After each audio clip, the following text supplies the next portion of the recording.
Today we're looking at Benet Academy sophomore guard Gabe Sularski. 6'6", skilled, high IQ, kind of just knows how to make things happen on both sides of the floor, and has emerged as one of the best sophomores in the entire Midwest from both a current standpoint and a long-term perspective. Now, similar to past breakdowns we've done, going to look at long stretches of game film as opposed to kind of just breaking down a couple plays here or there.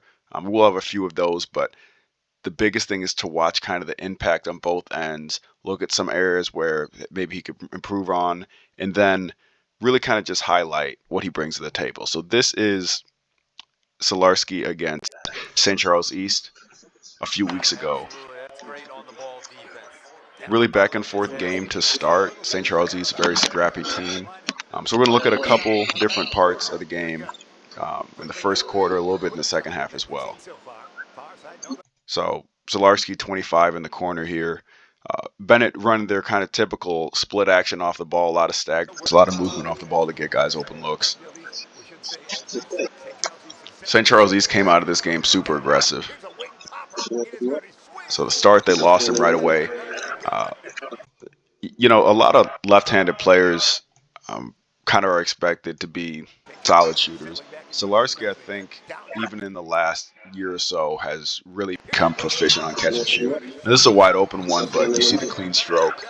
Obviously, the size, super high release point. I think that's really something that's going to translate. So on the defensive end, you always know Coach Heicamp's going to have terrific defensive units.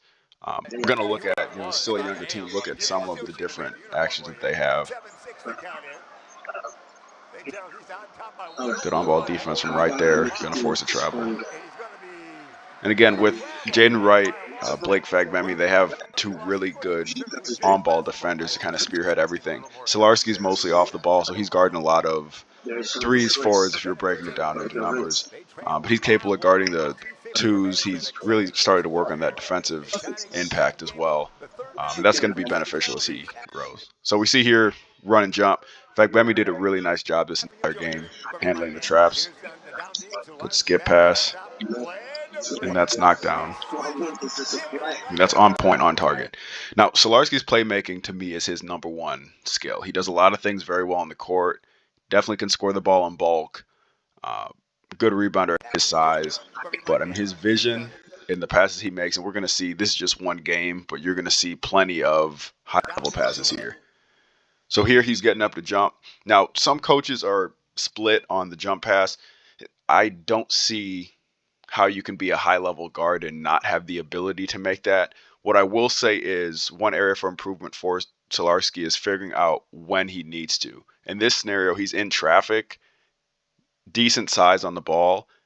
If he's not getting off the ground to make this pass, it's going to be a tough angle, right? That's on time, on target. It's just understanding when to jump, when not to jump. And I think, he's only a sophomore. He's going to learn that, but that was on point right in the shooter's pocket. Here, there's a steal, getting out on the break. And that's an and one. So we just saw 3 possessions straight. This is already in the first quarter, only about, 3 or 4 minutes in. And that's just getting out, running the court. Right gets it out in a heartbeat. Right.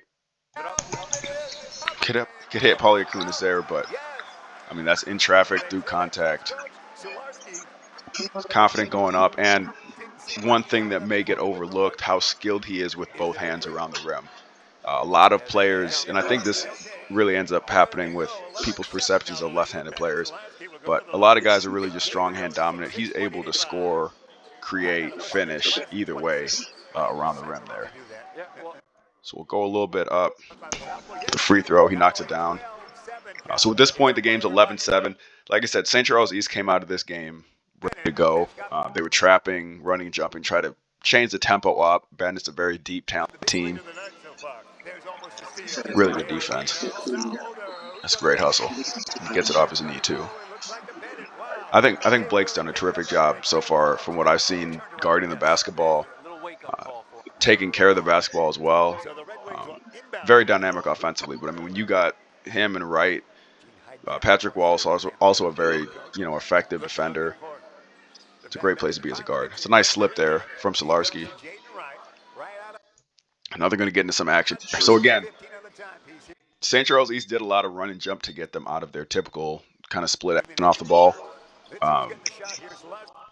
You see run and jump coming here. Okay, so just from a vision standpoint, this is a scenario where they're obviously overloading on the ball. This wasn't just Sularski. They were running and jumping kind of anything on the wings for the most part to begin this game. Now you got 7-footer stack at the rim. I think this is Wolf Smith here. We'll see kind of vision-wise where this pass goes, right? So you see a nice pass fake, patient. It's going to end up getting a little bit clogged up here. But he's hitting the right guy, right? Now, I would say from Stack's perspective, hunker down right on the block, right? I think Polyarkunis ends up coming through anyway, so, naturally he's filling the space. But that's the right pass to make there. Now, a double's coming again. So this is a space where, okay, we got a little bit of a gap. A hard cut here probably gets him into that 15-foot range. He's going to still get there off the dribble. It's a great no-look pass. And Stack cleans it up. So, like I said, vision is highly important and I think highly overlooked as well, especially at high school level. I know everyone likes to score points, but that's the right pass to Stack. Like to see him from the rim there on the catch, but he's catching, he's splitting. You get 2 guys to guard 1. It's going to end up being 3 on the ball. And then watch the eye fake. You might not be able to see it, but he's looking off Blake here on the wing to hit Polyarkunis. They're both open. But, I mean, it's a small difference. Here's why that's a difference on the pass. If he throws it to Fagbemi on this, it's a shorter closeout for the defense. He's making it the longest closeout right now. I think, it's Marco number 3. So if he throws it to Blake here, shorter closeout. This is a longer closeout, meaning it's a more wide open shot. Right? That contest didn't really affect him. And then Stack's going to clean it out there.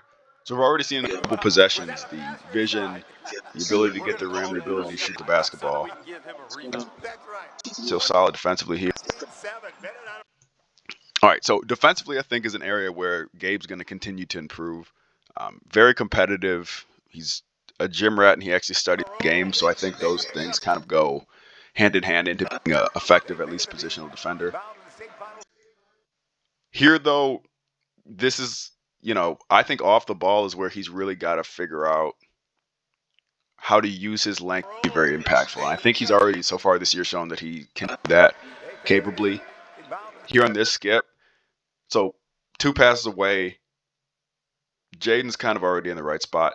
If Gabe can get kind of midline here, I know it was a quick reversal, but if he's jumping to the ball, he's meeting Wolf Smith here. And with all the traffic on this side, there's not really a likelihood that they're throwing it over the top down low to, 6'3" here. So he's going to end up getting pinned on the screen. Wolf Smith's going to get open. They don't throw it to him. Stack's good hands on the ball. It's good recovery there from Gabe.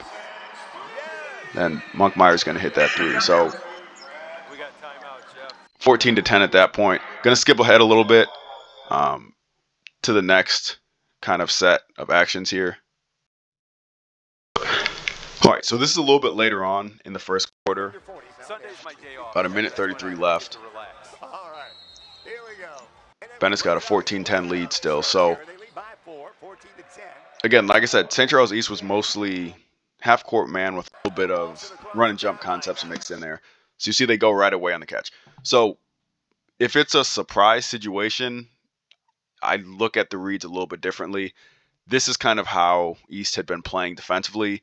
So this trap shouldn't really be a surprise for any of the Bennett guards at this point of the game. So that's one, we talked about it earlier, the pass he made to Wright. I don't think he needs to jump on this. Right? This is a scenario where, he does ball fake there and get it to Walsh, which is an absolutely correct pass. He could probably make the same pass here. He's got a little bit of a height advantage on the ground. Only reason I say that is because that is a risk. If, let's say, weak side, he plays 2, right? If he splits 2 here, that might end up being out of control pass, a turnover, if he kind of goes fake for fake here with Gabe. But he gets it to the right guy. It's a good pass there. You know, that's going to be, as the year goes on, Stack's also a sophomore. Those are going to be 2 points. I would say even by Christmas. All right, so 124 left. Good. But here, so I think Stack's on the right spot.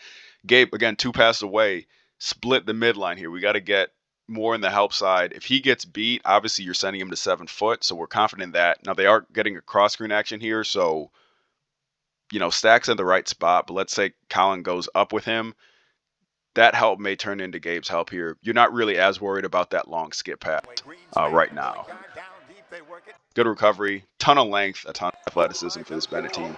And then that is being in the right spot at the right time. So, again, cross screen, get it there. Really good job sinking to the level of the basketball here. So while he could have been more on the help side to start, he's now splitting distance correctly. The only pass really that he's going to see right now, he's, you know, his back's to the ball, he's not going to see these guys up top, is really this corner pass, and Gabe reads that perfectly. Right. And then transition, I mean, he shines in transition. I think, like I said, vision is huge, but he can get to the rim about as well as any sophomore, and he's not, you know, a blazing athlete. He doesn't have, you know, superior straight line speed, but his pace, his assertiveness, his aggressiveness off the bounce is really impressive.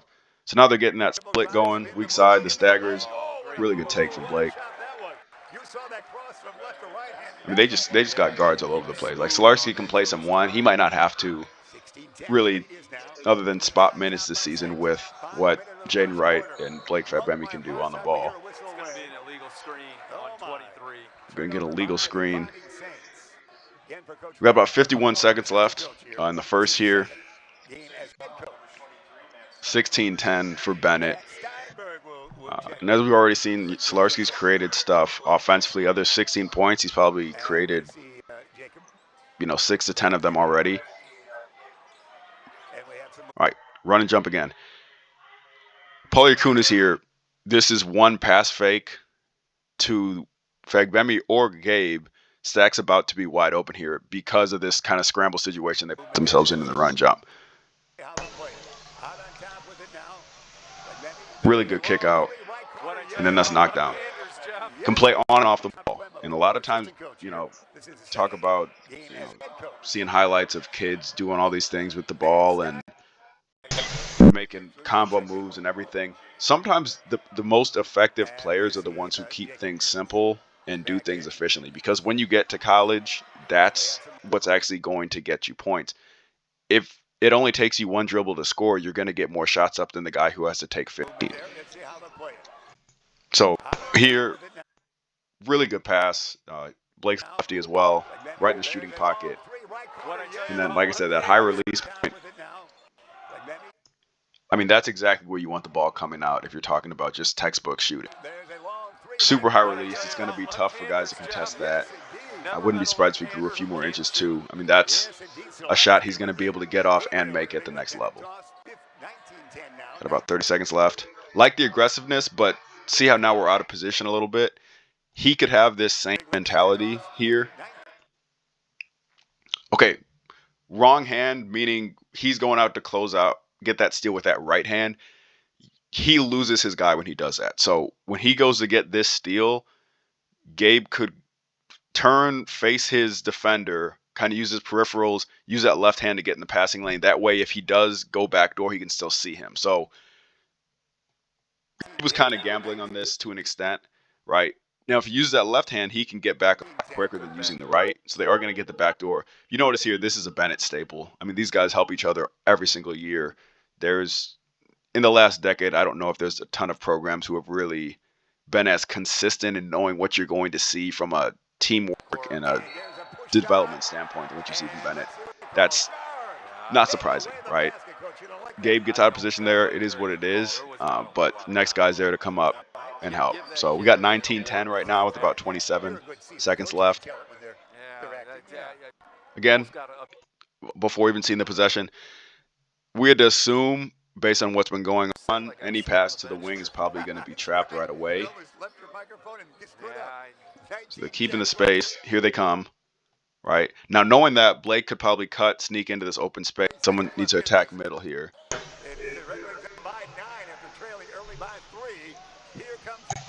There it is. Quick middle touch. It's a good kick out. I'm living with that offensively. Every time I'm going to take that shot. Really good movement off the ball. Watch how hard Paulie Acunas cuts here to get that ball in the middle. Right, that's what you have to do. Against a zone, against traps, that's going to open things up. Little bit more to the corner to get it more in the shooting pocket, but that's a good look. Bennett's taking that shot every possession if it's there. All right, so we got about 7 seconds left. Ball gets up the court. I'm living with my 7-footer playing one-on-one defense down there. Stack's going to clean that stuff up. All right, so we're skipping ahead to about the 2:30-second mark in the second quarter. This point, 27-20. Again, like I said, St. Charles East battled this whole game. Tried to pick the tempo up to kind of wear Bennett down to an extent. All right, so cross screen. Let's get a little bit of a bump there. All right, ball goes away. So this is I would expect most high school kids to kind of stay where Gabe's at right now. This would be a situation the ball got moved twice. Move with it. So ball got passed. Pass again. Haven't really moved yet. Get to that help side, start bumping, and then be ready to hit Marco here to make sure he's getting it at 15 feet instead of at the block here. All right, he gets a free cut, doesn't really get bumped. There's nothing to redirect him out, so he's going to get on the block. A little bump either makes him completely fade out to the perimeter, or now he's got to get the ball kind of in the short corner at 15 where it's easy to guard. Right, they're going to get away here. He's going to miss a layup. But having that physicality, staying active there with the feet will definitely help. It's a good pass up. That's the risk sometimes of run and jump. I think East kind of needed to do that in this game. All right, so they got down a little quick. The camera doesn't really get there, so I can't see the whole piece of this.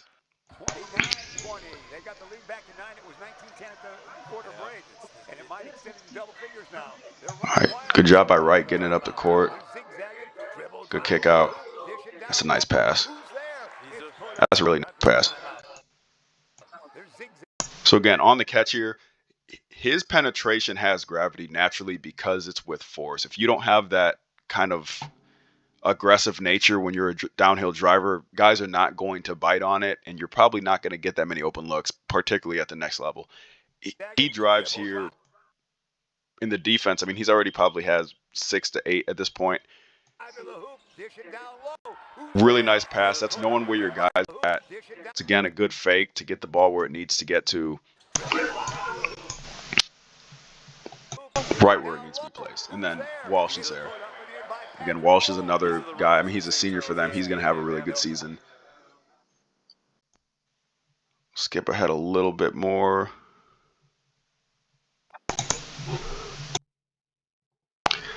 Now, we're skipping ahead a little bit to the third quarter, kind of right at the beginning.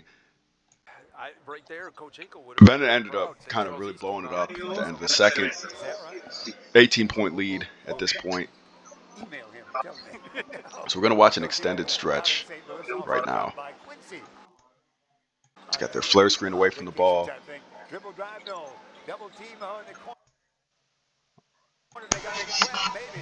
It's a good skip pass, good extra. It's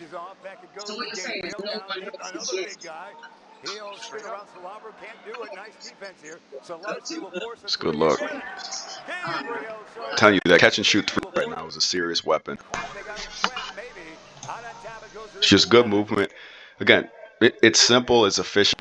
It's a shot that you're going to need to make. It's not doing too much. Not catching it, putting it on the ground. It's a simple drift, right? If he doesn't drift here, he doesn't get his shot. So watch the movement. So everybody's back is turned. if he stays stationary and he's not active off the ball moving, he doesn't get this three. He probably doesn't get the passing angle for Paulie Acuna on this either. So Daniel makes a good pass. Because he drifted off, he got that open three. I think he ended up hitting 3 or 4. I want to say threes in this game. All rhythm, all on balance, not doing too much.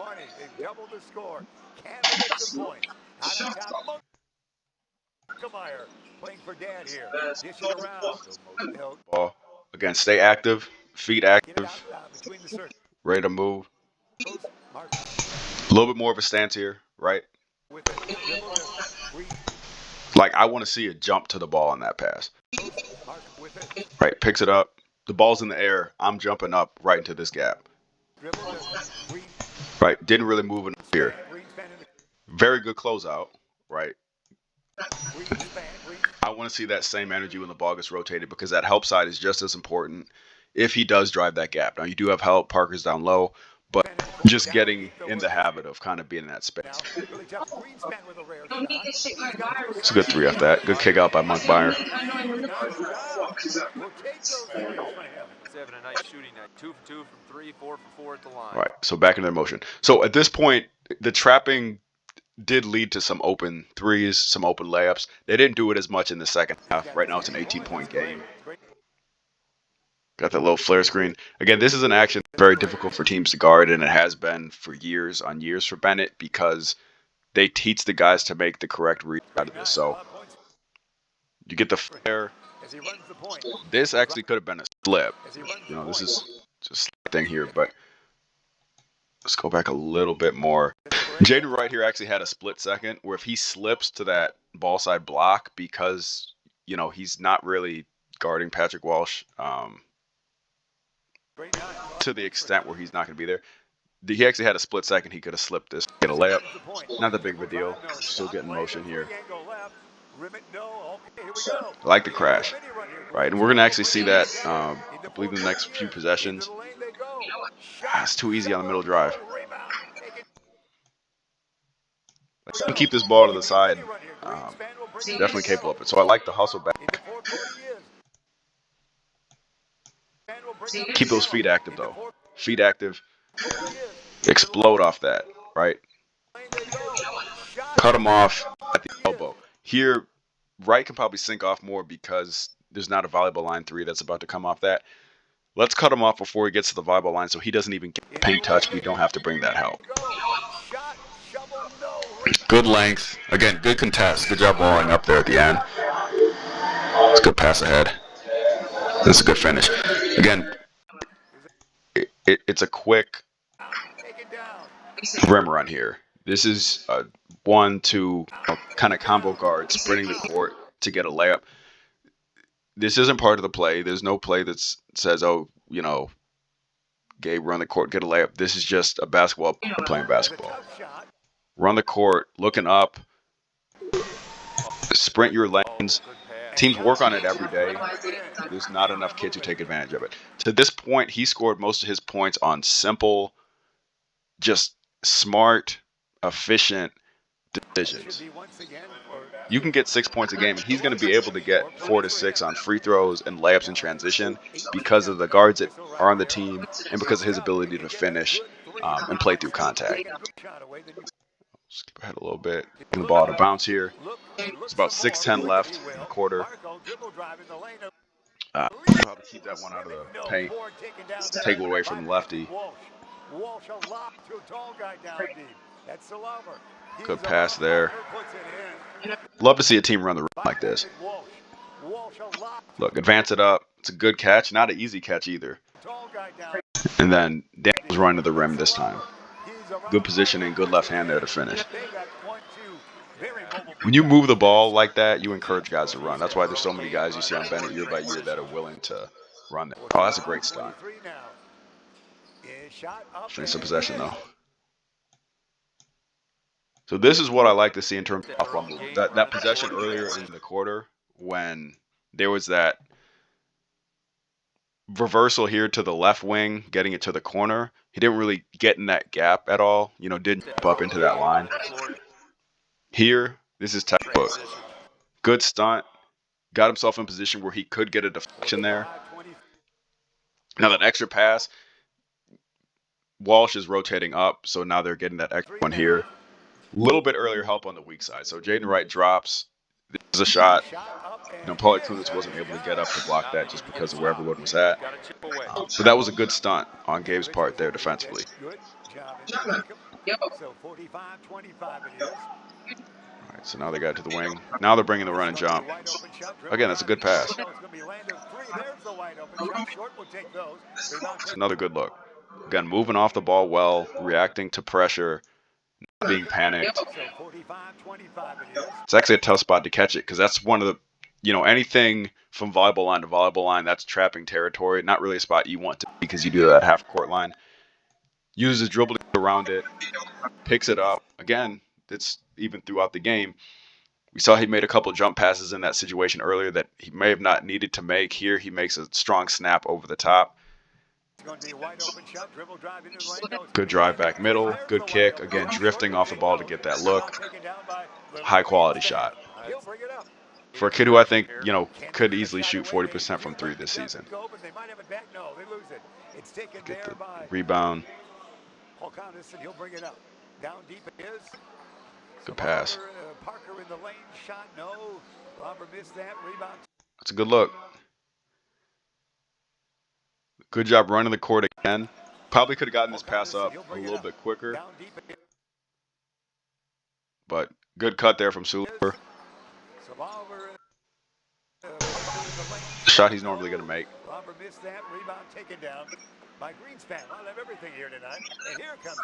We got a few more possessions until that next kind of segment. If you notice, Gabe's getting out. He's running the floor pretty much every possession. It's another really good pass. So these last few possessions, and this is why I think when people look at box scores, you really only see a piece of the game, right? These last two possessions, those are what I would consider potential assists in terms of really giving a guy the ball in a spot where they can be successful. They didn't make the shot. Okay, those don't show up as assists. That's still a quality shot. That's what you're looking for, right? Split second pass here. He's already, and this is when I talk about vision, he's already looking at the rim by the time he catches a basketball. So it's not a catch and assess. It's I'm seeing the floor. When I get the ball, I know catch, pass, dribble every time on this. He waits a second longer. He's not open. It's a good pass. He just happens to miss a layup there. All right, so kind of the last kind of bit. This is pretty short, only about 45 seconds or so of gameplay.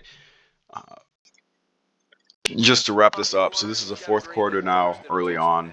They do. They get some tall talent. It grows strong, and they really draw from about three cities. So get it off a rebound. He's pushing.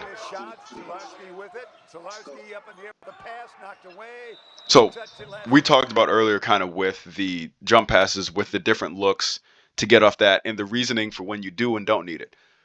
This is the risk of it. I still am a firm believer that if you are telling kids to not do jump passes, you're literally limiting the opportunities for them to make plays for your team. It needs to be in the bag, but time and place, right? Here, it's a situation where they're not pressuring enough to where he needed to even pick the ball up, but there's bodies, there's hands, there's guys still moving. If take something away, there's not really a counter. You can't really, once you're in the air, there's not really a counter other than pass or shoot.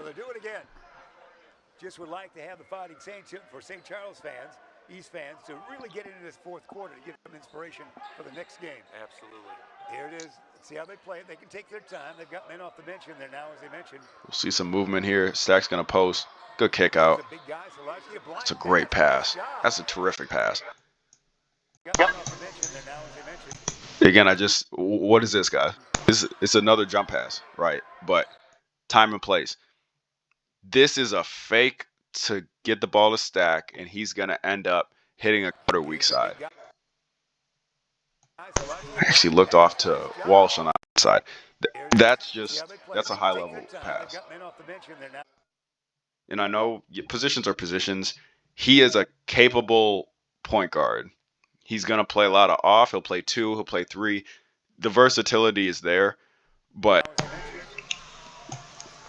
he can shoot the shot. Passes up a good shot, he ends up getting a great one. He's got stack at the rim. He's got Walsh open for 3, and then he's got a cutter at the rim. He knows exactly when he jumps where he's throwing the basketball.